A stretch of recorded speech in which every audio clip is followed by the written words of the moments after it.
Hello friends, welcome back to another video of SRG tuition.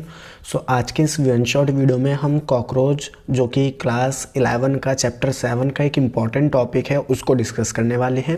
और इस complete one shot video में हम cockroach को ही डिस्कस करेंगे, इसकी मॉर्फोलॉजी जानेंगे और इसके क्या कहते हैं एनाटॉमी के बारे में जानेंगे। तो चलिए स्टार्ट करते हैं इस वीडियो को। सबसे पहले कॉकरोच के बारे में आपको जनरल इन्फॉर्मेशन होनी चाहिए, जैसे कि ये किस फाइलम को बिलोंग करता है। ये बिलोंग करता है आर्थ्रोपोडा फाइलम को। इसकी जो क्लास होती है वो होती है इंसेक्टा। अब हम आ जाते हैं इसके साइज़ के ऊपर कि इसका साइज़ क्या होता है। इसका साइज़ जो होता है वो 1/4 से लेके 3 इंचेस तक का होता है, जिससे अगर आप सेंटीमीटर में कन्वर्ट करते हो तो ये 0.6 से लेके 7.2 सेंटीमीटर होता है। उसके बाद हम इनके बिहेवियर्स की बात करते हैं तो ये नॉकटर्नल होते हैं। नॉकटर्नल का मतलब क्या होता है कि ये रात को अपने घरों से बाहर निकलते हैं एक तरीके से, ठीक है, या जहाँ भी छुपे होते हैं वहाँ से रात को निकलते हैं। ओमनीवोरस होते हैं। ओमनीवोरस का मतलब क्या है कि ये इंसेक्ट्स को भी खाते हैं और जो फूड होता है उसको भी खाते हैं। लिव इन डम्प प्लेसेस, ये गंदी जगहों पर पाए जाते हैं। पेस्ट होते हैं and vector of several disease, और ये कई सारी डिजीज़ के वेक्टर भी होते हैं। इसका जो कॉमन स्पीसीज इंडिया में पाई जाती है उस कॉमन स्पीसीज का नाम है पेरीप्लैनेटा अमेरिकाना। और ये आपको याद करना है क्योंकि ये नीट एग्जामिनेशन में पूछा जाता है। क्या याद करना है कि जो पेरीप्लैनेटा अमेरिकाना है वो इंडिया में पाई जाने वाली कॉकरोच की एक कॉमन स्पीसीज है, यानी ये हर घर में पाई जाती है पेरीप्लैनेटा अमेरिकाना स्पीसीज कॉकरोच की। अब हम मूव करते हैं आगे और पढ़ते हैं इसकी एक्सटर्नल मॉर्फोलॉजी के बारे में। किसके बारे में अब हम पढ़ेंगे? इसकी एक्सटर्नल मॉर्फोलॉजी के बारे में। सबसे पहले हम पढ़ेंगे इसके एक्सोस्केलेटन के बारे में, यानी इसको सपोर्ट कौन देता है। इसको बाहर से सपोर्ट देने का काम होता है इसके एक्सोस्केलेटन का। तो सबसे पहले हम बात करते हैं इसके एक्सोस्केलेटन की। इसका जो एक्सोस्केलेटन होता है वो बना हुआ होता है काइटिन का। किसका बना हुआ होता है? काइटेन्स का। काइटेन्स क्या होती हैं? काइटेन्स मॉडिफाइड शुगर होती हैं, ठीक है, नैग और नैम से मिलके बनती हैं वो। ये आप पढ़ते हो जब आप पढ़ते हो सेल चैप्टर, ठीक है। ये जो काइटिन की प्लेट होती हैं इनको हम नाम देते हैं स्क्लेरिड्स। क्या नाम देते हैं? स्क्लेरिड्स। अब हम इनके पोजीशन के बेसिस पे भी इनको नाम देते हैं, जैसे कि वो प्लेट जो कि डोर्सल साइड पे होती है। डोर्सल साइड क्या होती है? अगर मान लो आपका फेस जिस साइड है उस साइड को हम बोलते हैं वेंट्रल और उसकी बैक साइड को हम बोलते हैं डोर्सल। तो डोर्सल साइड पे इनकी जो प्लेट होती है या जो स्क्लेरिड्स होती है उसको हम नाम देते हैं टर्गाइड्स। क्या नाम देते हैं? टर्गाइड्स। और जो इनके वेंट्रल साइड पे होती है उसको हम नाम देते हैं स्टर्नाइड्स। क्या नाम देते हैं? स्टर्नाइड्स। और जो लेटरल साइड यानी जो साइड में होती है उसको हम नाम देते हैं प्लूरॉन। क्या नाम देते हैं? प्लूरॉन। अब इनके पास कुछ मेम्ब्रेन्स होती हैं जो इन्हें एक दूसरे से जोड़े हुए रखती है। सबसे पहले हम बात करते हैं अर्थराइडल मेम्ब्रेन या फिर आर्टिकुलेटिंग मेम्ब्रेन के बारे में। ये क्या करती हैं? ये डोर्सल यानी टर्गाइड्स को प्लूरॉन से जोड़ती हैं और क्या करती हैं, और ये स्टर्नाइड्स को भी प्लूरॉन से जोड़ती हैं। अब इनका काम क्या होता है? ये जो अर्थराइडल मेम्ब्रेन होती है या आर्टिकुलेटिंग मेम्ब्रेन होती है ये रेस्पिरेशन या फिर कह सकते हो ब्रीदिंग में भी हेल्प करती है। इसके बाद हम बात करते हैं, एक हमारी मेम्ब्रेन आती है टर्गोस्टर्नल मसल। इसको टर्गोस्टर्नल मसल क्यों कहा जाता है? क्योंकि ये टर्गाइड्स और स्टर्नाइड्स को एक दूसरे से जोड़ती है, इसलिए हम इसको बोलते हैं टर्गोस्टर्नल मसल, ठीक है। इसका मेन काम होता है ब्रीथिंग में हेल्प करना। अभी जब आप ब्रीथिंग वाला हम कॉन्सेप्ट पढ़ेंगे इसकी एनाटॉमी में तो वहाँ पे हम देखेंगे कि जब ये कॉन्ट्रैक्ट होती है तो एक्सपायरेशन होता है, जब ये रिलैक्स होती है तो इंस्पायरेशन होता है, ठीक है। इसके बाद हम आगे मूव करते हैं और इसकी बॉडी पे मूव करते हैं। तो देखो, अगर हम किसी भी ऑर्गेनिज्म की बॉडी की बात करते हैं तो सबसे पहले हम उसकी बॉडी को डिवाइड करते हैं कुछ पार्ट्स में। जैसे अगर आप ह्यूमन की बात करो, आप ह्यूमन को head, thorax, abdominal cavity, pelvic cavity in सब में डिवाइड करते हो। इसी तरीके से जो कॉकरोच होता है उसकी बॉडी को भी हेड, थोरैक्स और एब्डोमेन इन 3 पार्ट में डिवाइड करा जाता है। अब होता क्या है, मैंने आपको बताया, सॉरी शायद नहीं बताया होगा, जो कॉकरोच होते हैं इनकी बॉडी सेगमेंटेड होती है। सेगमेंटेड का मतलब क्या होता है? इनकी बॉडी पार्ट्स में डिवाइड होती है कुछ इस तरीके से, ठीक है, इस तरीके से होते हैं ये। सेगमेंटेड का मतलब क्या होता है? सेगमेंटेड का मतलब ये होता है कि जो भी इनका ऑर्गन है जो भी इनका ऑर्गन है वो हर उनकी पोजीशन फिक्स है, उनकी पोजीशन फिक्स है अकॉर्डिंग टू देयर सेगमेंट। जो एक्सटर्नल सेगमेंट है उनका, उसके अकॉर्डिंग उनके जो इंटरनल ऑर्गन है उनकी पोजीशन फिक्स है। जैसे कि अगर आप किसी कॉकरोच में देखते हो कि जो ओवरी है वो कहाँ है, वो 6 या 8 सेगमेंट पे है, तो अदर कॉकरोचेस में भी वो जो हमारी ओवरी होगी वो 6 या 8 सेगमेंट पे होगी। ठीक है, ये मतलब होता है सेगमेंटेड का। तो हमने बात करी इनका जो बॉडी होती है हेड, थोरैक्स और एब्डोमेन में क्लासीफाई होती है। अब होता क्या है, एम्ब्रियोनिक स्टेज में नंबर ऑफ सेगमेंट अलग होते हैं एंड एडल्ट स्टेज में नंबर ऑफ सेगमेंट अलग होते हैं। जैसे आप ह्यूमंस में बोन पढ़ते हो कि जो बोन्स होती हैं एक बच्चे के अंदर वो 306 होती हैं, लेकिन जब वो एडल्ट में बनता है, मतलब एडल्ट में ग्रो होता है, तो वो 306 का नंबर डिक्रीज होकर 206 पे आ जाता है। तो वहाँ पे होता क्या है, बोन्स आपस में फ्यूज़ होती हैं। इसी तरीके से कॉकरोचेस में भी इनके जो सेगमेंट होते हैं वो फ्यूज़ हो जाते हैं। तो अगर हम बात करें बॉडी की, तो एम्ब्रियोनिक स्टेज में इनका जो हेड होता है उसके 6 सेगमेंट होते हैं। कितने सेगमेंट होते हैं? 6 सेगमेंट होते हैं। लेकिन अगर हम बात करें एडल्ट की, तो ये 6 के 6 सेगमेंट आपस में मिलके एक सेगमेंट का फॉर्मेशन करते हैं। ठीक है, फिर हम बात करते हैं थॉरैक्स 3 सेगमेंट होते हैं एम्ब्रियोनिक स्टेज में भी, और साथ ही साथ एडल्ट स्टेज में भी ये 3 सेगमेंट के होते हैं। ठीक है, एब्डोमेन की बात करें, एब्डोमेन 11 सेगमेंट का पोर्शन होता है। ठीक है, यानी 11 सेगमेंट्स के बनने से एब्डोमेन पूरा पार्ट काउंट करते हैं हम एम्ब्रियो में। लेकिन अगर हम बात करें एडल्ट में, तो एडल्ट में ये डिक्रीज होकर 10 सेगमेंट्स का हो जाता है। अब अगर आप सेगमेंट्स को और अच्छे से समझना चाहें तो देखिए, मान लीजिए जैसे मैं ये बॉक्सेस बनाता हूँ। ठीक है, मैं ये बॉक्सेस बना रहा हूँ, मेरे को क्या करना है, आइडेंटिफाई करना है कि एब्डोमेन कहाँ है। ठीक है, और हमारा थॉरैक्स कहाँ है, ये सब डिवाइड करना है, और ऐसे कंटिन्यू सो ऑन है। तो इसमें ये जो पहला सेगमेंट है, यानी ये जो पहला बॉक्स है, यहाँ पे प्रेजेंट होगा हेड, या इस सेगमेंट को हम हेड का नाम देंगे। ठीक है, अब बाकी के ये जो 3 सेगमेंट है इनको हम नाम देते हैं थॉरैक्स का। किसका नाम देते हैं? थॉरैक्स का नाम देते हैं इन 3 सेगमेंट को। और बाकी रिमेनिंग जो हमारे 10 सेगमेंट्स होंगे उनको हम एब्डोमेन बोलते हैं। उनको हम क्या बोलते हैं? एब्डोमेन। तो इनकी जो बॉडी होती है हेड, थॉरैक्स और एब्डोमेन में डिवाइड होती है। अब हम बात करते हैं इनके हेड के बारे में सबसे पहले। ठीक है, तो हम बात करते हैं हेड के पोजीशन की, कि इनका हेड का पोजीशन कैसा होता है। इनके हेड के पोजीशन की बात करें तो ये हाइपोग्नेथा होता है। हाइपोग्नेथा का मतलब क्या होता है? हाइपो का मतलब होता है नीचे, और ग्नेथा का मतलब होता है जॉ, यानी इनका जो हेड है वो जॉ के नीचे होता है। ठीक है, इसके बाद हम बात करते हैं इनके कवरिंग की, यानी जो हेड का एक अकेला सेगमेंट होता है उसके कवरिंग्स के बारे में बात करते हैं। तो जो हमारे डॉर्सल साइड पे कवरिंग होती है उसको हम बोलते हैं वर्टेक्स। जो हमारे वेंट्रल साइड पे कवरिंग होती है उसको हम बोलते हैं क्लैपियस। जो हमारे लेटरल साइड पे कवरिंग होती है उसको हम बोलते हैं जैमा। और जो फ्रंट साइड में होती है उसको हम बोलते हैं फॉन्स। ठीक है, आप 3D स्ट्रक्चर बनाओगे तो आपको पता चल जाएगा। जैसे देखो, मैं अगर इस शार्पनर का एग्जांपल लूँ, फोकस कर देता हूँ इस पर, मैं इस शार्पनर का एग्जांपल ले रहा हूँ अगर, तो मान लो कि अगर मैं बोल रहा हूँ कि ये इसकी क्या है, ये मान लो इसका वेंट्रल पोर्शन है, तो वेंट्रल पोर्शन पे इसकी जो कवरिंग होगी उसे हम बोलेंगे क्लैपियस। जो डॉर्सल साइड पे होगी उसको हम क्या बोलेंगे? उसको हम बोलेंगे, जो डॉर्सल साइड पे होगी उसको बोलेंगे वर्टेक्स। जो लेटरल साइड में होगी उसको हम बोलेंगे जैमा। और जो फ्रंट में होगी, क्योंकि आप इसे किसी ना किसी एंगल से देखोगे तो ये फ्रंट में जो कवरिंग होती है उसे हम बोलते हैं फॉन्स। ठीक है, चलिए आगे मूव करते हैं और बात करते हैं किसके? माउथ के बारे में। माउथ जो है अटैच होता है क्लैपियस से। माउथ किससे अटैच होता है? क्लैपियस से, जो कि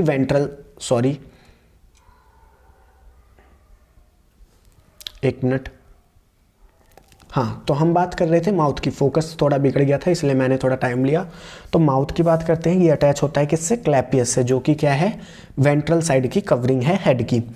help in beating and chewing of food. Mouth का काम क्या होता है? फूड को बाइट करना और उसे अच्छे से चबाना। अब हम माउथ के पार्ट्स की बात कर लेते हैं। सबसे पहले आता है लैब्रम। लैब्रम को बोलते हैं हम अपर लिप्स। क्या बोलते हैं? Upper lips. लैब्रम के पास कुछ सेंसरी पल्प भी होते हैं। सेंसरी पल्प भी होते हैं, ठीक है। ये सेंसरी पल्प जो है प्रॉपर्टी होती है किसकी, मैक्सिला की। किसकी प्रॉपर्टी होती है, मैक्सिला। किसी भी कॉकरोच में जो सेंसरी पल्प हैं वो किस में देखे जाते हैं, मैक्सिला में देखे जाते हैं। लेकिन कुछ सेंसरी पल्प लैब्रम में भी देखे जाते हैं। तो लैब्रम जो होता है इसको हम सेकेंडरी, यहाँ पे मैं लिख देता हूँ, एनसीईआरटी में नहीं दिया गया, सेकेंडरी मैक्सिला भी कहते हैं। क्या कहते हैं, सेकेंडरी मैक्सिला भी कहते हैं, क्योंकि इस पे भी कुछ सेंसरी पल्प प्रेजेंट होते हैं।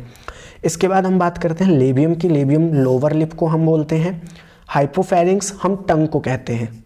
हाइपोफेरिंक्स किसको कहते हैं, हम टंग को कहते हैं। और ये नीट एग्जामिनेशन में पूछा क्वेश्चन है कि जो कॉकरोच की टंग होती है उसको क्या कहा जाता है, तो हाइपोफेरिंक्स कहा जाता है। इसके बाद मैक्सिला, मैंने आपको बताया मैक्सिला जो है अपर जॉ को, जो ऊपरी जबड़ा होता है उसको कहते हैं, जो कि सेंसरी पल्प को कंटेन करता है। इसके बाद आता है मैंडिबल। यहाँ पे नाम मैंने गलत लिख दिया, ये मैंडिबल होगा, ठीक है। मैंडिबल लोअर जो होता है, नीचे की साइड वाला जबड़ा। अब हम बात करते हैं एंटीना की। मान लो इनका ये हेड है, तो इनके हेड पे क्या होता है, ऐसे सेगमेंटेड एंटीनाज होते हैं, ठीक है। ऐसे सेगमेंटेड एंटीनाज होते हैं जो कि पेयर में होते हैं। किस में होते हैं, पेयर में होते हैं। पेयर का मतलब क्या होता है, दो एंटीना है टोटल, वन पेयर होते हैं। सेंसरी होते हैं नेचर में, मतलब ये एनवायरनमेंट में जो भी चेंजेस आ रहे हैं उनको क्या करते हैं, एक तरीके से देखते हैं, उनको सेंस करते हैं, ठीक है। आपने पता नहीं सुना है या नहीं सुना, जो भी साइंटिस्ट लोग होते हैं वो अपनी लैब में एक कॉकरोच को रखते हैं। क्यों, क्योंकि वो नेचर से होने वाले किसी भी खतरे को बता देता है। जैसे अगर भूकंप आने वाला है तो उसको वो बता देता है, ठीक है। तो इनका ये प्रॉपर्टी किस वजह से आती है, एंटीना की वजह से आती है। फिर हम बात करते हैं इनके आइज़ की। अब देखो, जब हम आइज़ की बात कर रहे हैं तो होता क्या है, इनके पास दो तरीके की आइज़ होती है। एक स्मॉल आई होती है और एक लार्ज आई होती है, जिसे हम कंपाउंड आई भी कहते हैं। कंपाउंड आई क्यों कहते हैं, क्योंकि ये जो कंपाउंड आई होती है ये कई छोटी छोटी आइज़ के मिलने से बना हुआ होता है, जो कि इन स्मॉल आइज़ से अलग होती हैं, ठीक है। ये याद रखना, ये स्मॉल आइज़ दूसरी होती हैं और वो स्मॉल आइज़ जो कंपाउंड आई को बनाती हैं वो अलग होती हैं। यहाँ पे इनमें जो स्मॉल आई होती हैं उनको हम बोलते हैं ऑसिलस, और ये पेयर में होती हैं, और ये वेस्टिजियल होती हैं। वेस्टिजियल मतलब ये किसी भी काम की नहीं होती हैं। अगर हम बात करते हैं कंपाउंड आई की, ठीक है, जो किसके मिलने से बनती है, कई सारे छोटे छोटे आइज़ के मिलने से बनती है। इसका काम क्या होता है, विजन का काम होता है। इनकी जो यूनिट्स होती है, जो छोटी छोटी आइज़ होती हैं जो मिलके कंपाउंड आइज़ बनाती है, उसको हम बोलते हैं ओमिटीडिया। क्या बोलते हैं, ओमिटीडिया। इसको आप याद कर लो, क्या बोलते हैं, ओमिटीडिया, ठीक है। विजन की बात करते हैं, इनका जो विजन होता है वो होता है मोसेक टाइप। अब ये मोसेक टाइप का मतलब क्या होता है, होता ये है कि मैंने बताया कंपाउंड आई छोटी छोटी यूनिट्स ओमिटीडिया के मिलने से बनता है, तो जो इमेज बनेगी वो भी छोटी छोटी बनेंगी इन छोटी छोटी आई की वजह से। तो उन छोटी छोटी इमेजेस को एक साथ जोड़ा जाता है और फिर एक बड़ी इमेज बनाई जाती है, ठीक है। तो इस तरीके के विजन को हम बोलते हैं मोसेक विजन। अब बात आती है इमेज की, कि इमेज का फॉर्मेशन कैसे होता है। इमेज का जो फॉर्मेशन होता है वो एपोजिशन होता है। इसका मतलब क्या होता है कि छोटी छोटी इमेजेस को जब जोड़ा जाता है तो उनकी ओवरलैपिंग नहीं होती है, उन इमेजेस की ओवरलैपिंग होती नहीं है, जिसकी वजह से एक साफ इमेज बनती है। तो इसीलिए हम बोलते हैं कि जो इमेज फॉर्मेशन होता है वो एपोजिशन होता है। सो यहाँ पे हमारा हेड वाला पोर्शन खत्म होता है। अब हम आते हैं थॉरेक्स पे। थॉरेक्स मैंने आपको बताया 3 सेगमेंट का बॉडी पार्ट होता है, ठीक है। इसके जो सेगमेंट होते हैं उनको हम नाम देते हैं, जैसे प्रोथॉरेक्स, मेसोथॉरेक्स एंड मेटाथॉरेक्स। अगर हम सबसे पहले बात करते हैं प्रोथॉरेक्स की, किसकी बात करते हैं, प्रोथॉरेक्स की। प्रोथॉरेक्स की जो कवरिंग होती है उसको हम नाम देते हैं प्रोटोनम। क्या नाम देते हैं, प्रोटोनम। ये यहाँ पे मैंने इसलिए लिख दिया क्योंकि एनसीईआरटी में दिया है और आपको याद होना चाहिए। अब मेन बात आती है विंग्स की और लेग्स की। देखो, जो इन कॉकरोचेस में विंग्स होते हैं और जो लेग्स होते हैं वो थॉरेक्स पार्ट से ही अटैच होते हैं। बस यहाँ पे आपको एक चीज़ याद रखनी है, क्या है वो चीज़, कि जो विंग्स होती हैं वो 2 पेयर होती हैं। तो 2 पेयर होने की वजह से प्रोथॉरेक्स के साथ कोई भी विंग अटैच नहीं होती है। और ये नीट एग्जामिनेशन में क्वेश्चन पूछा जाता है कि कौन से थॉरेक्स के पार्ट से कोई भी विंग अटैच नहीं होती है, तो वो प्रोथॉरेक्स है, ठीक है। तो विंग्स की बात कर लेते हैं। विंग्स 2 पेयर होते हैं। कितने होते हैं, 2 पेयर होते हैं। इनमें जो एक पेयर होता है वो मीजोथोरेक्स से अटैच होता है, दूसरा जो होता है वो मेटाथोरेक्स से अटैच होता है। सबसे पहले हम बात करते हैं फोर विंग्स की, जिसको हम टैगमाइना भी कहते हैं। फोर विंग्स को हम टैगमाइना भी कहते हैं। एनसीईआरटी का डायग्राम है, आप चेक करोगे मिल जाएगा। तो अगर हम बात करें टैगमाइना की, टैगमाइना एक हार्ड विंग है। हार्ड विंग क्यों है? क्योंकि ये काइटेन का बना हुआ है, ठीक है। ये कलर में डार्क होता है, कलर में डार्क होता है। कौन? टैगमाइना। और ये प्रोटेक्ट करता है हाइंड विंग्स को। हाइंड विंग्स बोले तो पीछे वाला इसका जो पंख होता है उसको प्रोटेक्ट करने का काम करता है। अब हम बात करते हैं किसकी? हाइंड विंग की। किससे अटैच होता है? मेटाथोरेक्स से, ठीक है।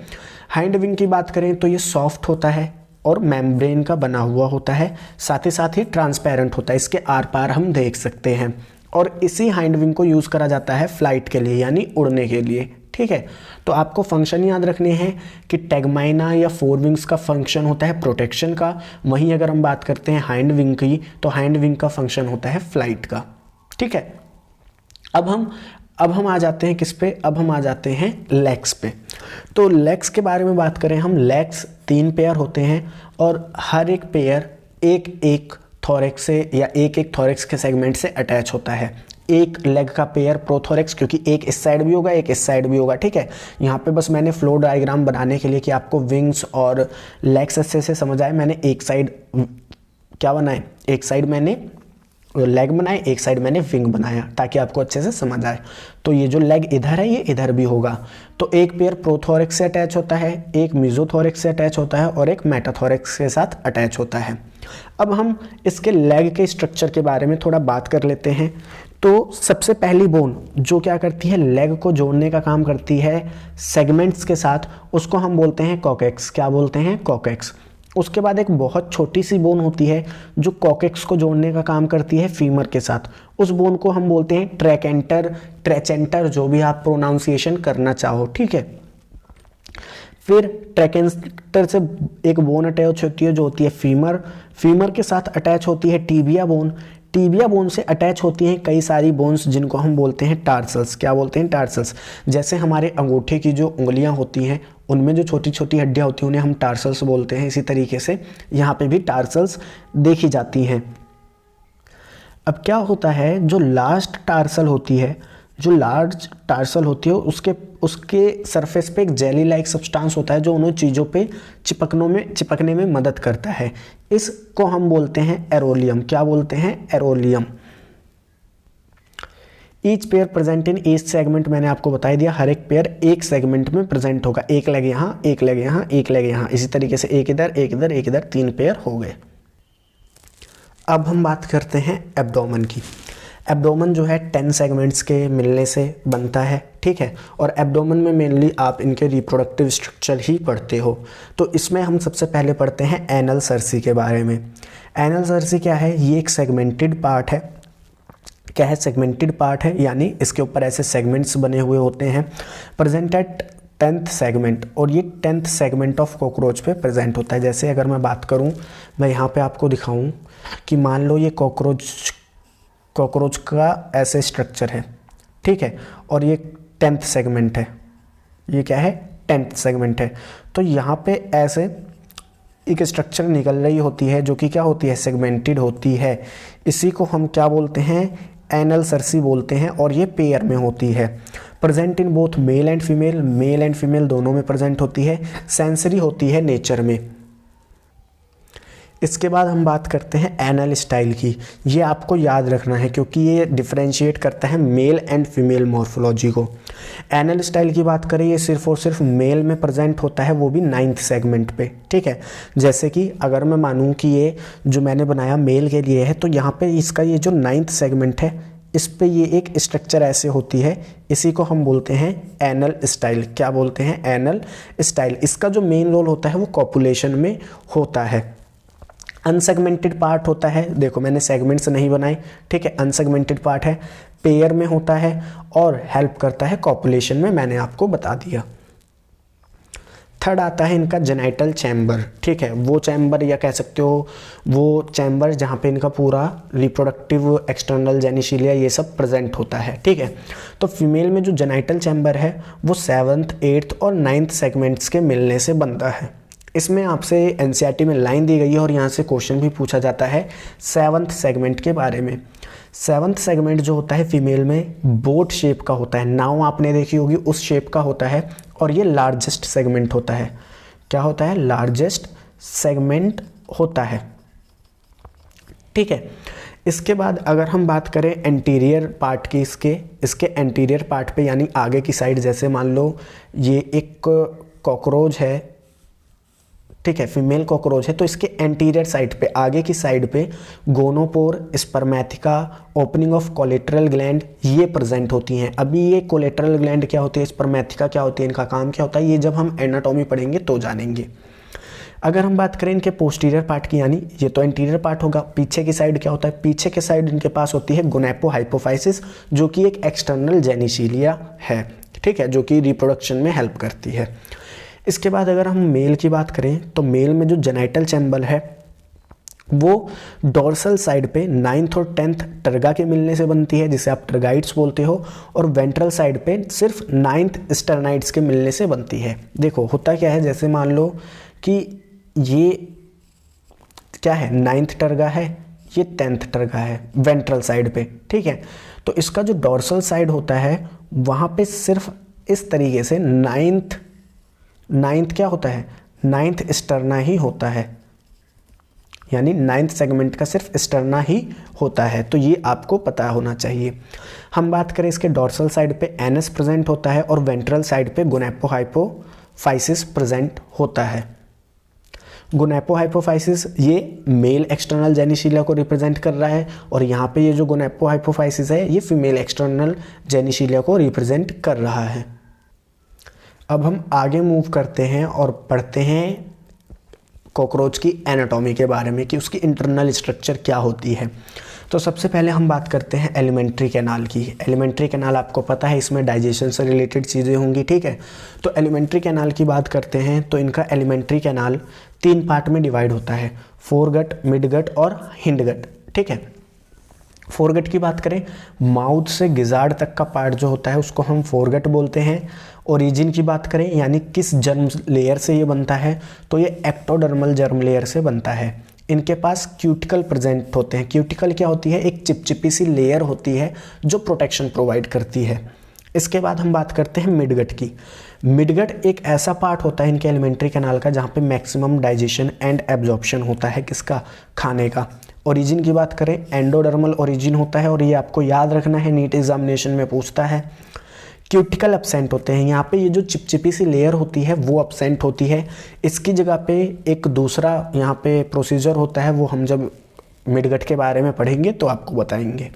हाइंडगट की बात करें, इलियम से रेक्टम तक का जो पार्ट होता है उसको हम हाइंडगट बोलते हैं।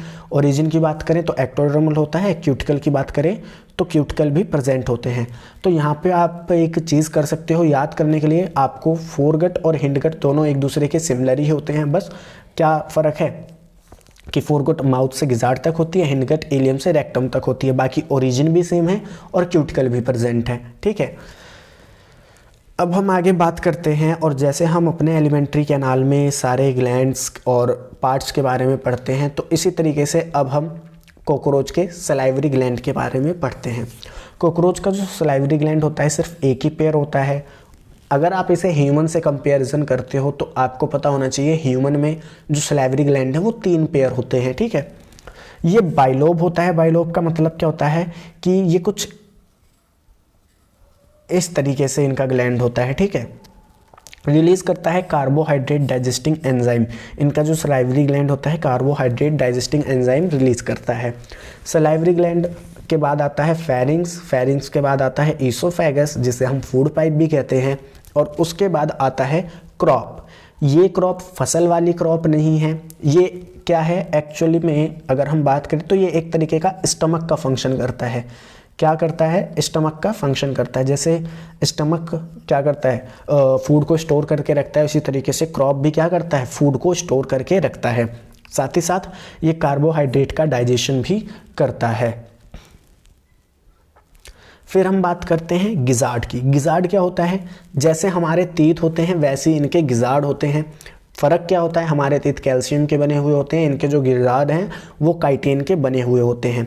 6 काइटेनियस टीथ लाइक स्ट्रक्चर होती है बेसिकली ये, ठीक है, तभी मैंने यहाँ पे टीथ लिख दिया है, जो फूड की ग्राइंडिंग करते हैं, यानी फूड को अच्छे से तोड़ते हैं, अच्छे से रगड़ते हैं, ठीक है।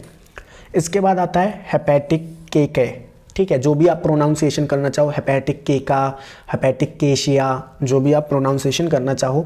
हेपेटिक देखो जहाँ पे भी मतलब आता है तो इस हेपेटिक का मतलब होता है लीवर से रिलेटेड कुछ। तो लीवर का जो फंक्शन होता है वो होता है कि वो कई सारे जूस रिलीज करता है फूड को डाइजेस्ट करने के लिए। तो उसी तरीके से हेपेटिक केके भी कई सारे जूस, जैसे कि protein digesting enzyme, carbohydrate digesting enzyme, fat digesting enzyme, इन सबको रिलीज़ करता है। और हेपेटिक केके के नंबर की बात करें तो ये 6 से 8 होते हैं। कितने होते हैं? 6 से 8 होते हैं। जैसे आप यहाँ पे इसका कॉकरोच का जो डाइजेशन जो इसकी एलिमेंट्री कैनाल है उसका डायग्राम भी देख सकते हो कि ये रही यहाँ पे इसकी सिलेवरी ग्लैंड, ये रहा फेरिंग्स, फिर ईसोफेगस ओपन होता है क्रॉप पे। क्रॉप क्या है? एक तरीके से स्टमक की तरह काम करता है जो फूड को स्टोर करता है, ठीक है। ये क्रॉप जाके ओपन होता है गिजार्ड में। कहाँ ओपन होता है? गिजार्ड में। गिजार्ड में क्या है? टीथ लाइक स्ट्रक्चर हैं जो काइटेंस की बनी हुई होती हैं, वो फूड को ग्राइंड करती हैं, ठीक है। इसके बाद आता है हेपेटिक केके। ये देख रहे हो आप, ये जो थ्रीड लाइक स्ट्रक्चर है ये है हेपेटिक केके, ठीक है, जो क्या करते हैं? Protein digesting enzyme, carbohydrate digesting enzyme and जो भी फैट डाइजेस्टिंग एंजाइम है उन सबको रिलीज करती है। अब जैसे ये हेपेटिक केके के बाद आता है हमारा मिडगट का पोर्शन। क्या आता है? मिडगट। मिडगट को हम मिसेंट्रॉन भी बोलते हैं, तो ये आपको याद रखना है कि मिडगट को हम मिसेंट्रॉन भी बोलते हैं। पूरा मिडगट जो होता है ये फूड का डाइजेशन और एब्जॉर्प्शन करता है। इसके बाद जो मिडगट है वो ख़त्म होता है और फोरगट चालू होता है। लेकिन मिडगट और फोरगट इन दोनों का जो जंक्शन होता है, जहाँ पे ये दोनों मिलते हैं, वहाँ पे प्रेजेंट होती है मालफिजिन ट्यूब्यूल। क्या प्रेजेंट होती है? मालफिजिन ट्यूब्यूल, जो एक्सक्रिएशन का काम करती है। इसके बाद आता है इलियम। इलियम के बाद कोलोन, फिर रेक्टम। रेक्टम में क्या होता है? वाटर का एब्जॉर्प्शन होता है, ठीक है। तो ये मैंने आपको एनसीईआरटी का भी डायग्राम दिखा दिया। अब हम आगे बढ़ते हैं इसके और मिडगट के बारे में पढ़ते हैं। अब हम बात करते हैं मिडगट की। जो मिडगट की वॉल होती है, मैंने आपको बताया था मिडगट में क्यूटिकल्स नहीं होते। क्या नहीं होते? क्यूटिकल्स नहीं होते, जो कि एक चिपचिपी लेयर होती है जो प्रोटेक्शन प्रोवाइड करती है। तो मिडगट में वो एब्सेंट होती है। तो यहाँ पे होता क्या है कि जो मिडगट की वॉल होती है वो एक मेम्ब्रेन को सिक्रीट करती है, जिसको हम बोलते हैं पेरिट्रोपिक मेम्ब्रेन। क्या बोलते हैं? पेरिट्रोपिक मेम्ब्रेन। क्या बोलते हैं? पेरिट्रोपिक मेम्ब्रेन। जो चीज़ आपको याद ना होती है उसे 3-4 बार रिपीट कर लिया करो, क्योंकि यहाँ पे बच्चों को कन्फ्यूज़न रहता है, इसलिए मैं रिपीट कर रहा हूँ। पेरिट्रोपिक मेम्ब्रेन किसके द्वारा रिलीज होती है? मिडगट के द्वारा, ठीक है। और ये याद करने का इसी तरीका है, और जब आप इसे 2-3 बार लिखोगे तो आपको और अच्छे से याद हो जाएगा। बात करते हैं पेरिट्रोपिक मेम्ब्रेन की, तो ये प्रोटेक्टिव होती है नेचर में। प्रोटेक्टिव का मतलब, प्रोटेक्टिव क्यों हम टर्म यूज़ कर रहे हैं? क्योंकि ये मिडगट को प्रोटेक्शन देती है। क्यों? क्योंकि क्यूटिकल एब्सेंट है। अब मान लो इन्होंने कोई ऐसी कोई बहुत नुकीली चीज़ खा ली, ठीक है, तो यहाँ पे क्यूटिकल तो एब्सेंट है, तो वो मिडगट को डैमेज कर देगी। तो इसीलिए ये पेरिट्रोपिक मेम्ब्रेन सिक्रीट करते हैं। पेरिट्रोपिक मेम्ब्रेन क्या करता है? फूड पार्टिकल को कवर कर लेता है। जैसे मान लो ये कोई फूड आया, कहाँ से? हेपेटिक केके से आया, तो इसके चारों तरफ ये पेरिट्रोपिक मेम्ब्रेन जो है वो आ जाती है और इसको फिर डाइजेस्ट करती है। अब ये जो पेरिट्रोपिक मेम्ब्रेन होती है ये परमिएबल होती है एंजाइम्स के लिए। तो होता क्या है कि इसके अंदर एंजाइम्स जाते हैं, इसके अंदर जाते हैं और इस फूड को डाइजेस्ट कर लेते हैं। और फिर जो डाइजेस्टेड फूड होता है उसके लिए भी ये मेम्ब्रेन परमिएबल होती है, और जो डाइजेस्टेड फूड है फिर वो बाहर आ जाता है, ठीक है। Permeable for enzyme and digested food मैंने आपको बता दिया। और ये ट्रांसपेरेंट होती है। ट्रांसपेरेंट यानी इसके आर पार हम देख सकते हैं। इसके बाद हम बात करते हैं मालफिजन ट्यूब्यूल की। मालफिजन ट्यूब्यूल जो है प्रेजेंट होते हैं junction of midgut and hindgut. Very important line, यहाँ से क्वेश्चन पूछा जाता है। 100 से 150 होते हैं। मालफिजन ट्यूब्यूल की बात करें 100 से 150 के आसपास होते हैं, और इनका काम होता है एक्सक्रिएशन का। किसका काम होता है? एक्सक्रिएशन का। इसके बाद आती है इलियम, फिर कोलोन और फिर रेक्टम। रेक्टम की बात करें तो मैंने आपको बताया रेक्टम में एब्जॉर्प्शन ऑफ वाटर होता है। तो एब्जॉर्प्शन ऑफ वाटर के लिए इनके पास 6 रेक्टल पैपिले होते हैं। क्या होते हैं? 6 रेक्टल पैपिले होते हैं जो वाटर का एब्जॉर्प्शन करते हैं। अब हम बात करते हैं इनके सर्कुलेटरी सिस्टम की, यानी इनके अंदर ब्लड फ्लो कैसे होता है। इनका जो सर्कुलेटरी सिस्टम होता है वो ओपन टाइप होता है। ओपन टाइप का मतलब क्या है कि ब्लड को एक कैविटी में रिलीज कर दिया जाता है, ठीक है। उस ब्लड कैविटी को क्या कहते हैं? उस ब्लड कैविटी को हम कहते हैं हीमोसिल, ठीक है, या हीमोकॉइल, जो भी आप प्रोनाउंसिएशन करते हो। इसके बाद अगर हम बात करें इनके हार्ट की, तो इनका जो हार्ट होता है वो न्यूरोजेनिक होता है। न्यूरोजेनिक का मतलब क्या है कि वो नर्व्स के कंट्रोल में या नर्वस सिस्टम के कंट्रोल में होता है। लेकिन आपको अगर पता हो, जो हमारा हार्ट होता है, ह्यूमंस का हार्ट होता है, वो मायोजेनिक होता है, यानी अपने आप ही इम्पल्स जनरेट करता है। इनके हार्ट की बात करें तो इनका हार्ट जो है 13 चैम्बर का होता है। कितने चैम्बर का होता है? 13 चैम्बर का होता है। इनके ब्लड की बात करें तो इनके ब्लड को हीमोलिम्फ कहा जाता है। क्या कहा जाता है? हीमोलिम्फ कहा जाता है। ये जो हीमोलिम्फ होता है ये कलरलेस होता है। और कलरलेस किस वजह से होता है? क्योंकि इनके पास कोई रेस्पिरेटरी पिगमेंट नहीं होता। रेस्पिरेटरी पिगमेंट से क्या मतलब है? आपको पता होगा कि हम ह्यूमंस के अंदर जो हीमोग्लोबिन है वो ऑक्सीजन को ट्रांसपोर्ट करता है। तो वो जो हीमोग्लोबिन है वो रेस्पिरेटरी पिगमेंट है, ठीक है। और ऐसा कोई रेस्पिरेटरी पिगमेंट कॉकरोच के अंदर नहीं पाया जाता। अब हम बात कर लेते हैं इनके स्ट्रक्चर की, ठीक है। एनाटॉमी मैंने आपको थोड़ी दिखाई है। ये इनका हार्ट है जो 13 चैम्बर का होता है। यहाँ पे मैंने कम चैम्बर बनाए हैं क्योंकि उतनी स्पेस नहीं है, तो ये 13 चैम्बर होते हैं टोटल, ठीक है। इनके एक चैम्बर को दूसरे चैम्बर से कनेक्ट करने का काम होता है एलेरी मसल्स का। किसका? एलेरी मसल्स का, ठीक है। अभी इसकी मैं स्ट्रक्चर आपको दिखाऊं तो ये कुछ इस तरीके से होती है। एक चैम्बर दूसरे चैम्बर से अटैच है। यहाँ पे एलेरी मसल्स है जो इनको क्या कर रही है? एक दूसरे के साथ जोड़ रही है, यानी सपोर्ट दे रही है एक तरीके से। अब ये जो पार्ट होता है इसको हम बोलते हैं वेल्व। इसका काम क्या होता है? ये ब्लड के बैक फ्लो को रोकती है। ये ब्लड के बैक फ्लो को, यानी वापस पीछे चैम्बर में जाने से रोकती है। अब बात आती है कि अगर ये ऐसे अरेंज होते हैं तो इनके अंदर ब्लड एंट्री कहाँ से करता है? तो जो ब्लड की एंट्री होती है वो इस पोर्शन से होती है जिसको हम बोलते हैं ऑस्टिया। क्या बोलते हैं? ऑस्टिया बोलते हैं। ऑस्टिया क्या होता है? ऑस्टिया के थ्रू क्या होता है? ब्लड एंटर करता है इनके चैम्बर्स में, ठीक है। अब अगर हम बात करें कि ये जो हार्ट है ये जिस कैविटी में प्रेजेंट होता है, इस कैविटी को हम नाम देते हैं पेरिकार्डियल कैविटी। क्या नाम देते हैं? Pericardial cavity. और ये जो पेरिकार्डियल कैविटी होती है ये डॉर्सल साइड पे प्रेजेंट होती है। किस साइड पे? डॉर्सल साइड पे। अगर हम बात करते हैं इनके नर्वस सिस्टम की, तो इनकी जो नर्व कॉर्ड होती है वो जिस कैविटी में प्रेजेंट होती है उसको हम बोलते हैं पेरीन्यूरल कैविटी। क्या बोलते हैं? Perineural cavity.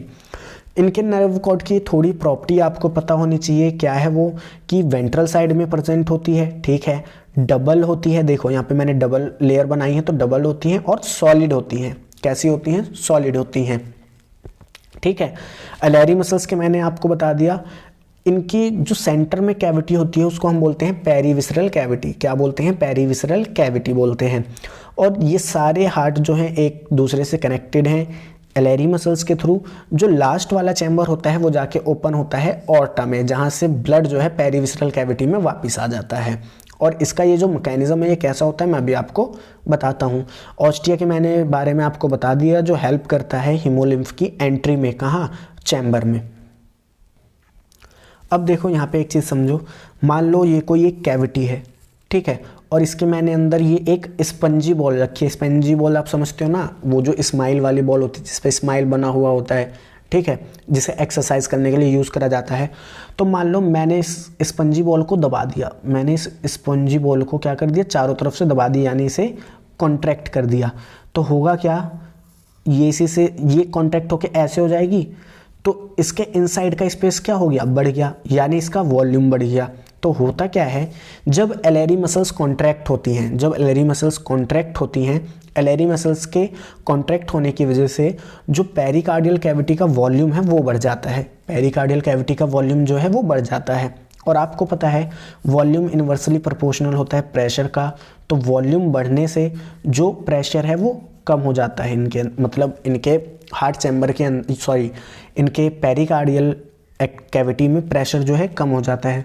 प्रेशर यहाँ पे कम है और पेरीविसरल कैविटी में ज़्यादा है, तो होता क्या है, पेरीविसरल कैविटी से ब्लड फ्लो कर जाता है पेरिकार्डियल कैविटी में, और पेरिकार्डियल कैविटी से ऑस्टिया के थ्रू जो ब्लड है वो एंटर कर जाता है हार्ट के चैम्बर में। ठीक है, blood flow from perivisceral cavity to pericardial cavity, और पेरिकार्डियल कैविटी से कहाँ चली जाएगी, हार्ट के चैम्बर में।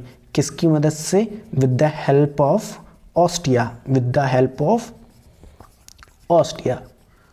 ठीक है, अब इसी तरीके से इसका अपोजिट मैकेनिज्म होता है कि जब आप इसको बाद में दोबारा से रिलैक्स कर दोगे, दबाने के बाद छोड़ दोगे, तो ये अपनी नॉर्मल शेप में फिर से वापस आ जाएगी, तो यहाँ पे वॉल्यूम डिक्रीज हो जाएगी। वॉल्यूम डिक्रीज हो जाएगी तो ब्लड क्या करेगा, इस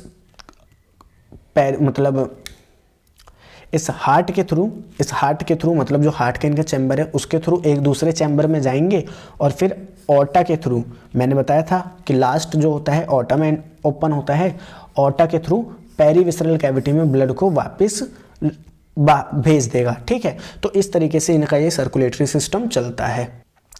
अब हम बात करते हैं इनके रेस्पिरेटरी सिस्टम की। तो देखो, इनका रेस्पिरेटरी कुछ खास नहीं होता। इनके रेस्पिरेटरी सिस्टम में क्या होता है, टिब्यूल्स यानी ट्यूब जैसी स्ट्रक्चर का एक पूरा नेटवर्क होता है। ठीक है, और इस नेटवर्क की जो ओपनिंग होती है, जो इनके सरफेस पे ओपन होती है, उसको हम बोलते हैं स्पाइरिकल्स। क्या बोलते हैं, स्पाइरिकल्स। और एक कॉकरोच में 10 पेयर स्पाइरिकल्स देखे जाते हैं। रेस्पिरेटरी सिस्टम की बात करें, it is a network of respiratory tubule which is open outside the body through small opening called spiracles. ठीक है, स्पेरिकल्स जो भी आप प्रोनाउंसिएशन करना चाहो। और ये स्पेरिकल्स 10 पेयर होते हैं, जिसमें 2 पेयर तो थोरैक्स के पार्ट में ओपन होते हैं और 8 पेयर जो हैं वो एब्डोमेन में ओपन होते हैं। अब यहाँ पे मैंने इसकी आपको स्ट्रक्चर भी दिखाई है कि ये स्पाइरिकल्स है, इसके चारों तरफ स्पिंचर लगे हैं जो स्पेरिकल्स की ओपनिंग और क्लोजिंग को रेगुलेट करेंगे। इसके बाद आ जाती है वेल्व के बाद आ जाती है ट्रैकिया से ट्रैक्यूल, और ट्रैक्यूल के आगे जाके गैस का डिफ्यूज़न होता है, मतलब जिस ऑर्गन को गैस चाहिए वहाँ पहुँच जाती है और यहाँ पे फिर गैसेस एक्सचेंज हो जाता है। अब मैंने आपको बताया था टर्गोस्टर्नल मसल के बारे में कि जब टर्गोस्टर्नल मसल क्या होती है, कॉन्ट्रैक्ट होती है। जैसे ये देखो, ऐसे स्ट्रक्चर थी और ये टर्गोस्टर्नल मसल ऐसे थी। अब क्या होगा, जब ये कॉन्ट्रैक्ट होगी, कॉन्ट्रैक्ट होने की वजह से यहाँ वॉल्यूम क्या करेगा, वॉल्यूम डिक्रीज़ कर जाएगा। वॉल्यूम डिक्रीज़ करेगा तो प्रेशर बढ़ जाएगा। प्रेशर बढ़ जाने की वजह से जो गैस है वो वापस बाहर की तरफ चली जाएगी। और जब ये रिलैक्स होगी, रिलैक्स होने की वजह से वॉल्यूम बढ़ेगा तो प्रेशर घटेगा तो इन्वायरमेंट से जो एयर है वो अंदर आएगी, तो उसको हम बोलेंगे इंस्पिरेशन। ठीक है, इंस्पिरेशन जो भी आप बोलना चाहो। अब एक्सक्रेटरी सिस्टम की बात करें, एक्सक्रेटरी सिस्टम मैंने आपको बताया ही था कि इनका जो मेन एक्सक्रेटरी ऑर्गन होता है वो होता है माल्फिगियन बॉडी। ठीक है, एक्सक्रेटरी सब्सटेंस की बात करें तो इनका जो एक्सक्रेटरी सब्सटेंस होता है वो होता है यूरिक एसिड। क्या होता है, यूरिक एसिड। अगर हम बात करें कि क्या इनके पास कोई अदर एक्सक्रेटरी सिस्टम या कोई अदर एक्सक्रेटरी स्ट्रक्चर होती है जो इनके एक्सक्रेशन में मदद करती है, तो जी हाँ, कुछ स्ट्रक्चर होती हैं जैसे कि फैट बॉडी हो गई, नेफ्रोसाइट्स हो गई और यूरिकोज ग्लैंड। अब यहाँ पे यूरिकोज ग्लैंड की एक बात याद रखना है कि ये सिर्फ और सिर्फ मेल में प्रेजेंट होते हैं, फीमेल में प्रेजेंट नहीं होते हैं। आपको माल्फिजन बॉडी के बारे में एक चीज़ और याद रखनी है कि माल्फिजन बॉडी इंटरनली यानी अंदर से कवर होता है कुछ सिलिएटेड सेल्स के थ्रू। सिलिएटेड जो कि एपिथेलियल सिलिएटेड सेल होती हैं, सिलिएटेड सेल्स के थ्रू कवर होती हैं इंटरनली। ठीक है, और ये ग्लैंडुलर भी होती हैं। ग्लैंडुलर का मतलब क्या है, ये सिक्रेशन भी करती हैं। ठीक है, एनसीईआरटी की लाइन है इसलिए मैंने यहाँ पे नोट कर दिया। बाकी यहाँ से क्वेश्चन बहुत कम पूछता है, मेन ये जो पॉइंट लिखे हैं इन्हीं से क्वेश्चन पूछता है। अब हम बात करते हैं इनके नर्वस सिस्टम की। इनका नर्वस सिस्टम होता है ब्रेन, और नर्व कोड के मिलने से इनका पूरा नर्वस सिस्टम बनता है। और नर्व कोड के बारे में मैं आपको पहले ही बता चुका हूँ कि वेंट्रल साइड पे होता है, डबल होता है और सॉलिड होता है। ठीक है, ब्रेन के बारे में बात करें, इनका जो ब्रेन है उसको हम नाम देते हैं सुप्रा इसोफेगल गैंग्लिया। ठीक है, नर्व कॉर्ड की बात करें, नर्व कॉर्ड में नंबर ऑफ गैंग्लिया 9 होते हैं, जिसमें से 3 गैंग्लिया थोरैक्स में होते हैं और 6 गैंग्लिया एब्डोमेन में होते हैं। अभी ये गैंग्लिया क्या होते हैं ये आप जब नर्वस सिस्टम वाला चैप्टर पढ़ोगे तो आप देखोगे। ठीक है, अभी आपको यहाँ पे सिर्फ याद रख लेना है। अब यहाँ इस लाइन, ये जो मैंने लाइन लिखी है यहाँ से डायरेक्ट क्वेश्चन उठ के आ जाता है, मतलब ये डायरेक्ट लाइन उठ के आ जाती है। क्या है ये line? Head hold a bit of nervous system while the rest is situated along the ventral part of its body. जो इनका हेड होता है उसमें थोड़ा ही नर्वस सिस्टम का पार्ट होता है, बाकी इनका जो पार्ट होता है नर्वस सिस्टम का वो इनकी बॉडी के अलोंग ही होता है। इसीलिए आपने देखा होगा कि अगर हम एक कॉकरोच की गर्दन काट भी दें तो वो तुरंत नहीं मरता, वो कम से कम 10-12 दिन जिंदा रहता है। वो इसी वजह से क्योंकि उसके हेड में उसके नर्वस सिस्टम का बहुत कम पार्ट होता है, मेनली पार्ट उसकी बॉडी के साथ ही साथ सिचुएटेड होता है। अब हम फाइनल बात करते हैं इनके मेल रिप्रोडक्टिव सिस्टम और फीमेल रिप्रोडक्टिव सिस्टम के बारे में, और फिर हमारा जो कॉकरोच टॉपिक है ख़त्म हो जाएगा। बात करें मेल रिप्रोडक्टिव सिस्टम के बारे में तो सबसे पहले बात करते हैं टेस्टिस की। इनके पास एक पेयर टेस्टिस होती हैं जिसके 3 से 4 लोब होते हैं, मतलब कुछ इस तरीके से इनकी टेस्टिस होती है, ठीक है, एक इस साइड एक इस साइड। तो एक पेयर होती है और एक टेस्टिस में 3 से 4 लोब होते हैं, ये पूरी एक टेस्टिस है। लॉन्ग ट्यूब्यूल होती है। लॉन्ग ट्यूब्यूल क्या करती है? ये रिलीज करती है इनर लेयर ऑफ स्पर्मेटोफोर। स्पर्मेटोफोर की इनर लेयर को रिलीज करती है। अब ये स्पर्मेटोफोर क्या होता है? स्पर्मेटोफोर बेसिकली कंटेन करता है स्पर्म्स को, या कह सकते हो कई सारे स्पर्म मिलकर आपस में एक स्ट्रक्चर बना लेते हैं जिसको हम बोलते हैं स्पर्मेटोफोर।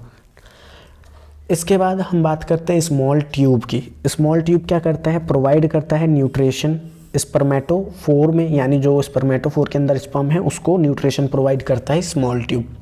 फिर एक स्ट्रक्चर आती है seminal vesicle. Seminal vesicle store करता है स्पर्मेटोफाइट्स को। यहाँ पे शायद मैं आपको एक बात बताना भूल गया, ये जो टेस्टिस हैं ये प्रेजेंट होती हैं 4 to 6 सेगमेंट के बीच में, 4 to 6 सेगमेंट के बीच में, और यहाँ से क्वेश्चन भी आता है इसलिए मेरे को याद आ गया, ठीक है। सेमिनल वेसाइकल के बारे में मैंने आपको बता दिया। अब हम बात करते हैं मशरूम ग्लैंड्स की, ठीक है। मशरूम ग्लैंड बेसिकली क्या है? Mushroom gland long tube, short tubule और सेमिनल वेसाइकल, इन तीनों के मिलने से एक मशरूम जैसी स्ट्रक्चर बनती है। क्या बनती है? मशरूम जैसी स्ट्रक्चर बनती है, इसीलिए हम उसे मशरूम ग्लैंड बोलते हैं। अगर मैं आपसे पूछता हूँ ये मशरूम ग्लैंड कहाँ प्रेजेंट होती है, तो ये 6th और 7th सेगमेंट के बीच में प्रेजेंट होती है। सो ये यहाँ पे मैंने एनसीईआरटी का भी डायग्राम ले रखा है, ठीक है। इसमें ये टेस्टिस देख सकते हो, 1 लोब, 2 लोब और 3 लोब प्रेजेंट है, ठीक है। और सेगमेंट चेक कर सकते हो, ये 4th segment, 5th segment, 6th segment, यानी 4 से 6th सेगमेंट के बीच में ये टेस्टिस प्रेजेंट होती हैं। इसके बाद फैलिक ग्लैंड, ये अभी हम पढ़ेंगे जो मशरूम ग्लैंड के पास है, ठीक है। स्मॉल ट्यूब देख सकते हो, ये पूरा जो स्ट्रक्चर है इसको हम बोलते हैं मशरूम ग्लैंड। क्या बोलते हैं? मशरूम ग्लैंड बोलते हैं। और ये कंटेन करके रखता है small tube, long tube, seminal vesicle. इसके बाद ये वास डिफरेंट होती है, ठीक है। इजैकुलेटरी डक्ट होती है जो इजेक्ट करती है इनके गैमेट को, ठीक है। राइट फैलोमर, वेंट्रल फैलोमर, ये सब क्या है? ये सब एसेसरी क्या है? एसेसरी सेक्स ऑर्गन, या कह सकते हो एक्सटर्नल जेनिशिलिया है एक तरीके से। इसके बाद एनल सर्कस, मैंने आपको बताई दिया एनल सर्सी, ठीक है, 9th सेगमेंट पे प्रेजेंट होती है। यहाँ देख सकते हो ये 9th सेगमेंट पे, sorry anal circus 10th segment पे होता है, ये देख सकते हो टर्मिनल पे है 10th सेगमेंट पे, ठीक है। सो आ जाते हैं इजैकुलेटरी डक्ट पे। इजैकुलेटरी डक्ट क्या करता है? रिलीज करता है मिडल लेयर ऑफ स्पर्मेटोफोर। स्पर्मेटोफोर की मिडल लेयर को रिलीज करता है इजैकुलेटरी डक्ट। बात करें फैलिक ग्लैंड की, तो फैलिक ग्लैंड जो है रिलीज करती है आउटर मोस्ट लेयर ऑफ स्पर्मेटोफोर। फिर आता है जेनिशियल चैम्बर जिसमें लेफ्ट फैलोमर, राइट फैलोमर, वेंट्रल फैलोमर आते हैं, ठीक है। अब ये जो फैलोमर स्ट्रक्चर होती है ये काइटिन की बनी हुई होती है, और ये मेल गोनोपोर को, यानी जो मेल कह सकते हो गोनोपोर है, जो छिद्र है मेल, ठीक है, उसको कवर करके रखते हैं। फिर आती है एक्सटर्नल जेनिशिलिया। जेनिशियल चैम्बर में जो आप फैलोमर पढ़ रहे हो इनको भी हम एक्सटर्नल जेनिशिलिया में काउंट कर सकते हैं, एनसीईआरटी ये लिखती है। बाकी जो मेन एक्सटर्नल जेनिशिलिया होता है वो टिटलेटर और स्यूडोपेनिस के मिलने से बनता है। अब हम बात करते हैं फीमेल रिप्रोडक्टिव पार्ट की। तो इनकी जो ओवरी होती हैं एक पेयर होती है, प्रेजेंटेड इन सेगमेंट 2 to 6, और इनकी जो ओवरी होती है 2 से 6 सेगमेंट के बीच में प्रेजेंट होती है। Each ovary contain 8 ओवरियोल्स। होता क्या है? हर एक ओवरी ऐसे 8 ओवरियोल्स कंटेन करती है। जैसे हमने टेस्टिस में देखा था कि 4 लोब थे, उसी तरीके से ओवरी में भी 8 ओवरियोल्स होते हैं हर एक टेस्टिस के पास। बोथ रिलीज 8 + 8 16 ओवा, और हर एक ओवरियोल एक ओवर रिलीज करती है, तो टोटल 16 ओवर रिलीज होते हैं। क्यों? क्योंकि 8 एक से आएंगे, 8 एक से आएंगे, तो दोनों से 16 आएंगे। इसके बाद आती है इनकी वेजाइना या फिर कॉमन डक्ट कह सकते हो, जो कि 7th सेगमेंट पे प्रेजेंट होती है। ये वो डक्ट होती हैं जहाँ पे दोनों ओवरी के गैमेट आके मिलते हैं। जैसे ये मान लो एक ओवरी है, ठीक है, ये एक ओवरी है, इसकी ये डक्ट आ रही है, इसकी ये डक्ट आ रही है, और इन दोनों की डक्ट के मिलने से ये कॉमन डक्ट या फिर वेजाइना का फॉर्मेशन होता है। फिर हम बात करते हैं स्पर्मेथिका की। ये 6th सेगमेंट पे प्रेजेंट होती है और ये स्टोर करती है स्पर्म को, और ये एक पेयर होती है। अब आप सोचोगे कि सर कि भैया फीमेल रिप्रोडक्टिव पार्ट में ये स्पर्म की स्टोरेज कैसे हो रही है? तो होता क्या है, कॉकरोच में जब कॉपुलेशन होता है तो स्पर्म क्या करता है, स्पर्म बोल रहा हूँ, मैं भी पागल हो गया हूँ। जो मेल कॉकरोच होता है वो अपने स्पर्म को इनके गोनोपोर में रिलीज़ करता है, और उस गोनोपोर से वो जो हमारे स्पर्मेटोफोर हैं वो स्पर्मेथिका में चले जाते हैं और वहाँ पे स्टोर हो जाते हैं। कहाँ चले जाते हैं? स्पर्मेथिका में, ठीक है, और स्टोर हो जाते हैं। अब क्या होता है, जब ओवरी में जो गैमेट हैं उनका ओवा है वो डेवलप होकर जब रिलीज़ होता है, तो ये स्पर्मेथिका भी क्या करते हैं, इन्हें रिलीज़ कर देती हैं और उनका फर्टिलाइजेशन हो जाता है, ठीक है। तो यहाँ पे स्पर्मेथिका स्पर्म का स्टोरेज करती हैं। इसके बाद हम बात करते हैं कोलेटरल ग्लैंड की। ये रिलीज़ करता है ऊथिका। क्या रिलीज़ करता है? ऊथिका। इसका काम क्या होता है अभी हम आगे देखेंगे। फिर हम बात करते हैं genital pouch. Genital pouch 7th, 8th और 9th सेगमेंट के मिलने से बनता है। मैंने आपको बताया था जेनाइशल चैम्बर जिसे बोलते हैं। इसके बाद एक्सटर्नल जेनिशिलिया की बात करें तो गुनेपो हाइपोफाइसिस इनका एक्सटर्नल जेनिशिलिया है। अब यहाँ पे देखो, मैंने आपको इनका फर्टिलाइजेशन समझाने के लिए बताया कि ये होता क्या है। तो देखो, मान लो ये क्या है, कॉमन डक्ट है। ये जो पार्ट है ये कॉमन डक्ट है। एक ओवरी से ये डक्ट आई, एक ओवरी से ये डक्ट आई, दोनों ने मिलके कॉमन डक्ट या वजाइना का फॉर्मेशन करा, ठीक है। अब क्या होता है कि वजाइना का फॉर्मेशन करा, ये जो ग्लैंड होता है इसको हम बोलते हैं स्पर्मेथिका। क्या बोलते हैं? स्पर्मेथिका। ये वही स्ट्रक्चर है स्पर्मेथिका जो क्या करती है, जो स्पर्म होता है उसको स्टोर करके रखती है। अब होता है क्या है, जब मान लो यहाँ से क्या हुए, ओवा आए, तो ओवा आए तो यहाँ पे एक ग्लैंड होता है जिसको हम बोलते हैं कोलेटरल ग्लैंड। कोलेटरल ग्लैंड से ऊथिका रिलीज होता है। क्या रिलीज होता है? ऊथिका रिलीज होता है। ये ऊथिका अपने ऊपर फर्टिलाइजेशन कराती है गैमेट का, ओवा का और स्पर्म का, जो कि इस डक्ट से आते हैं, स्पर्मेथिका की डक्ट से आते हैं, ठीक है। और यहाँ पे इनका फर्टिलाइजेशन होता है। अब हर एक ऊथिका के अंदर ये ऊथिका क्या कर लेगी, इसे कवर कर लेगी। तो हर एक ऊथिका के अंदर अगर हम बात करें 14 to 16 एग होते हैं। कितने? 14 to 16 एग होते हैं। और मैंने आपको बताया था कि यहाँ पे कितने ऊथिका बनेंगे, यहाँ पे 9 से 10 ऊथिका बनते हैं। कितने ऊथिका बनते हैं? 9 से 10 ऊथिका बनते हैं, ठीक है। और हर एक ऊथिका में कितने एग होते हैं? 14 to 16 होते हैं। अब यहाँ पे ये इंपॉर्टेंट लिखी है मैंने एक चीज़, इनकी लेंथ कई बार पूछता है नीट एग्जामिनेशन में कि ऊथिका की लेंथ कितनी होती है। तो ऊथिका की जो लेंथ होती है वो होती है 8 mm की। कितने mm की? 8 mm की। अब हम बात करते हैं मेटामॉर्फोसिस की। मेटामॉर्फोसिस होता क्या है? देखो, कॉकरोच में जो डेवलपमेंट होती है वो एक तरीके से निम्फियल स्टेज के थ्रू होती है। निम्फल स्टेज का थ्रू के मतलब क्या है, यहाँ पे जब एग हैच होता है तो सबसे पहले निम्फ बनता है, ठीक है। जैसे अगर हम ह्यूमंस की बात करें, ह्यूमंस में जो बेबी बॉर्न होता है वो ह्यूमन के जैसा ही होता है, सिमिलर। लेकिन कॉकरोच में ऐसे नहीं होता। क्या होता है, इनके यहाँ निम्फ देखने को मिलते हैं। निम्फ क्यों? क्योंकि इनकी जो मॉर्फोलॉजी होती है वो इनके एडल्ट से बिल्कुल अलग होती है। जैसे कि निम्फ में ना ही विंग्स होते हैं ना ही गोनैड्स होते हैं, ठीक है। तो इसी चीज़ को हम बोलते हैं मेटामॉर्फोसिस, कि एग से पूरा एडल्ट बनना, इस पूरे प्रोसीजर को हम क्या बोलते हैं? मेटामॉर्फोसिस बोलते हैं। मेटामॉर्फोसिस को हम पैरोमेटाबोलस टाइप ऑफ मेटामॉर्फोसिस है ये, पैरोमेटाबोलस क्यों? क्योंकि यहाँ पे निम्फ स्टेज देखने को मिल रही है जिसमें जो इसकी मॉर्फोलॉजी है वो बिल्कुल ही डिफरेंट होती है एडल्ट से। होता क्या है कि ये आप देख रहे हो, एक ओथिका में 14 to 16 एग है। जब एक एग हैच होता है यानी एग फटता है तो निम्फ रिलीज होता है, ठीक है। इस निम्फ के बाद ना ही क्या कहते हैं विंग्स होते हैं, ना ही गुनाड्स होते हैं। अब क्या होता है, एक साल तक इसमें 13 बार मोल्टिंग होती है। मोल्टिंग का मतलब क्या है कि ये इनका मान लो एग था, ठीक है, और एग के अंदर इनका ये निम्फ था। अब जब एग फटता है तो ये निम्फ रिलीज होता है और निम्फ के ऊपर कुछ कवरिंग भी होती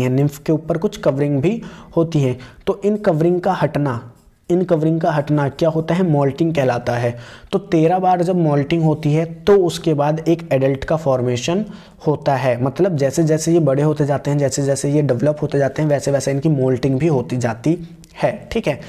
इनमें मोल्टिंग के बाद एडल्ट बनता है। एडल्ट को हम इमागो बोलते हैं, जिसके पास विंग्स भी होते हैं और गोनाड्स भी होते हैं। अब एनसीईआरटी एक लाइन लिखती है कि क्या है वो लाइन, कि ये जो लास्ट मोल्टिंग होती है ना, मतलब आप कह सकते हो जो 12th मोल्टिंग होती है उसमें जो निम्फ होता है उसके पास विंग पैड आ जाते हैं। क्या आ जाते हैं? विंग पैड आ जाते हैं, लेकिन विंग्स नहीं आते। अब ये विंग पैड क्या होते हैं, जब ये एडल्ट में बनते हैं तो इस विंग पैड के थ्रू विंग्स का फॉर्मेशन भी होता है, ठीक है। तो ये याद रखना कि जो लास्ट निम्फियल स्टेज होती है वहाँ पे विंग पैड अराइज हो जाते हैं, लेकिन विंग नहीं दिखते। सो आई होप ये जो आपका कंप्लीट वन शॉट है कॉकरोच का आपको अच्छा लगा होगा, आपको अच्छे से समझ में आया होगा। सो अपने वैल्यूएबल कमेंट्स बताना मत भूलिएगा कि आपको समझ आया नहीं समझ आया। आपका कोई फीडबैक हो तो वो भी आप बता सकते हैं। तो मिलते हैं नेक्स्ट वीडियो में, तब तक के लिए thanks for watching, tata bye bye.